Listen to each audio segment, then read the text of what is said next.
Hello, everyone, and welcome back to the Thunder Today YouTube channel. I am your host, Dylan Hibbard, and in today's video, we're actually going to kind of dive into the Thunder's offseason and kind of future looking ahead to the 2026 season.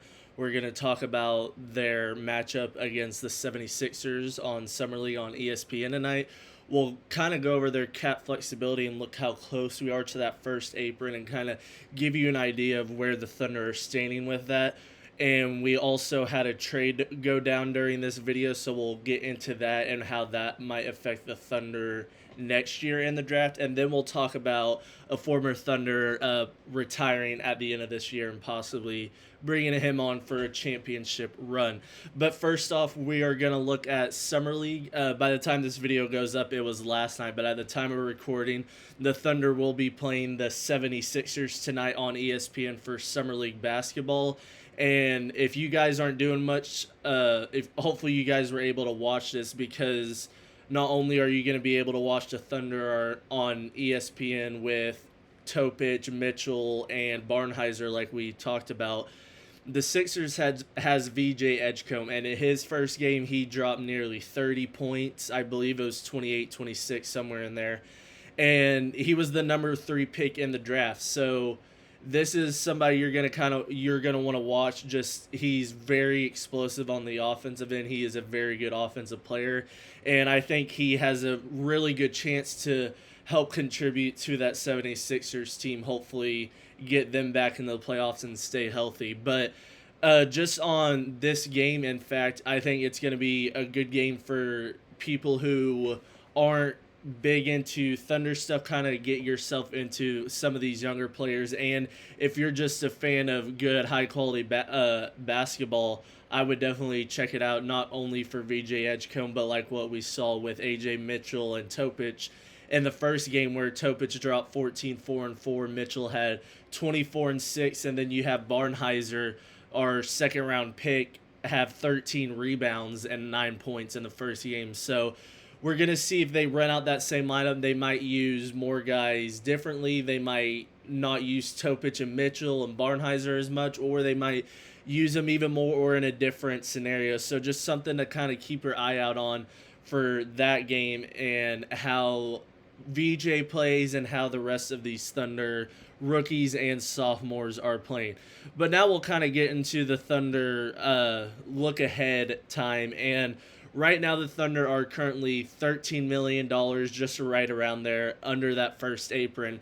And for new people, or for some reason you kind of don't know what the aprons are, part of this new CBA, why so many people talk about how the Thunder won't be able to have a dynasty, is whenever you cross that first apron of your salary for the year, whatever it might be. I believe it changes year in, year out, depending on what is going on, or I'm not sure how they figure that out.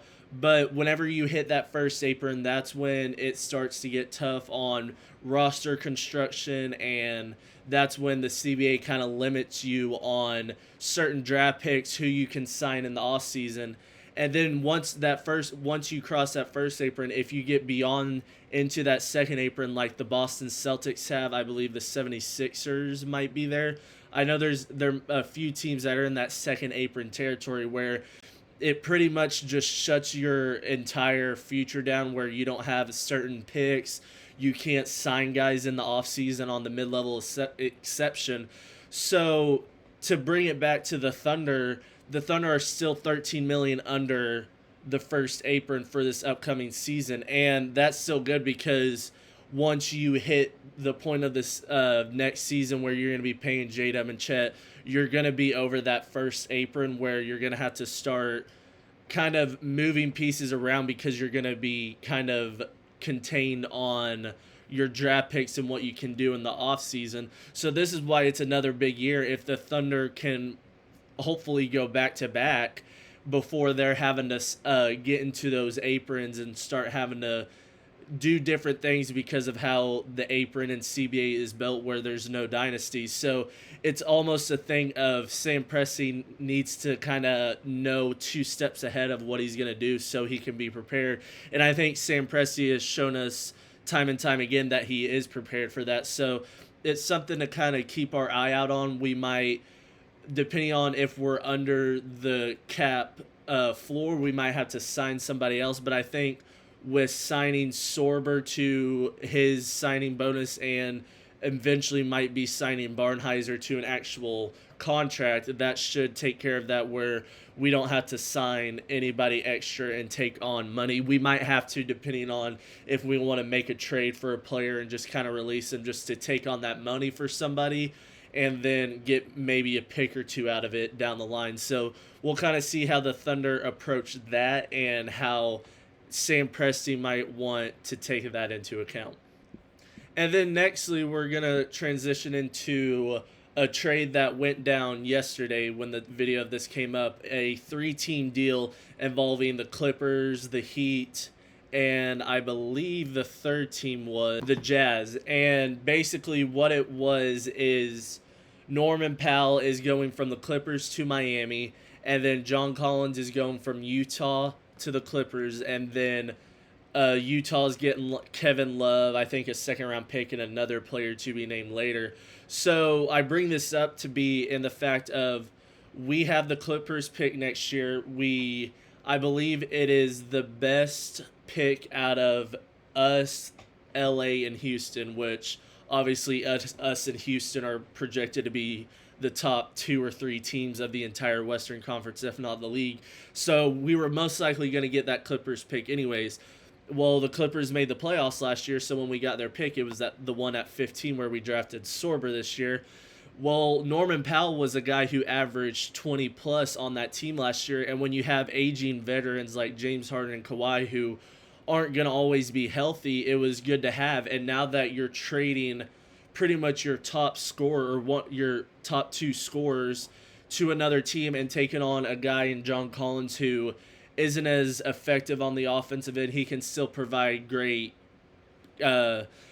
points and great offense and great defense, but I don't think he's going to be as big as a factor. So this is something as Thunder fans we need to watch out for, because, I mean, if the Clippers run into a problem where maybe Kawhi or Harden are out at extended periods of the season, they could be in this type of Western Conference. It would not be a shock to see them drop to the 12 or 11 seed at some point in the year, where the Thunder are looking at possibly getting a top 10 pick again. And this, like everybody's talked about this 2025 draft as possibly an all-time draft.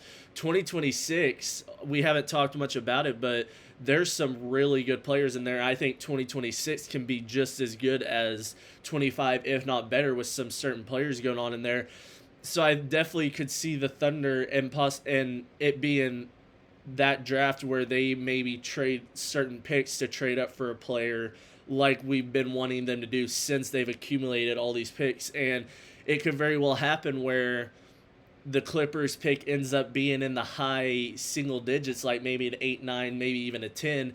You trade all your second rounders in that pick and move up to like 5 if you like somebody better. So it's just something it's very early on. Maybe the Clippers make more moves to where they stay competitive, where the Thunder don't get as good of a pick, but it is definitely something to keep your eye on as a Thunder fan throughout the regular season. I'll be keeping you guys up to date and kind of on track of where that pick might end up with every other pick that the Thunder somehow have in their asset pool. And then finally, we'll kind of get into some more not as fun news, but Chris Paul came out this weekend and said that this will most likely be his last season in the league. He's done it for 20 years, got drafted in, I believe it was 2004, and he's just been one of my favorite players of all time. He was a Thunder. He obviously helped the Thunder and a very young Shea and a very young Lou Dort into the bubble playoffs. Unfortunately,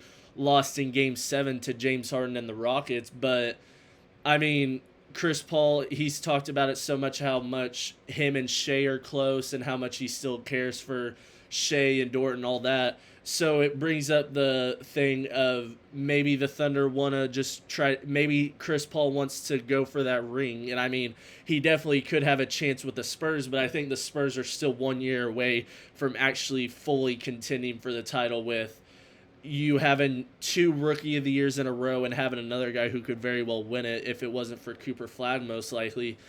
But you're going to have 3 Rookie of the Years in a row. I think you just need another year of experience and kind of building on that and building that team chemistry. So for me, if Chris Paul wants to go get a ring, I definitely think a reunion with OKC, just as that veteran locker room presence, could be in effect. Maybe he doesn't want to leave San Antonio, but it's something to kind of keep your eye on, maybe around the trade deadline. If the Spurs just are like, we'll let you go get a ring or whatever, they might call up Thunder, Rockets, somebody like that, most likely in the West, just because of how deep the West is. But maybe Chris Paul wants to go out East, maybe be a backup point guard for the Knicks or help the Pistons or something like that. But Chris Paul, obviously one of the greatest point guards ever. I believe he's like second or third in assists.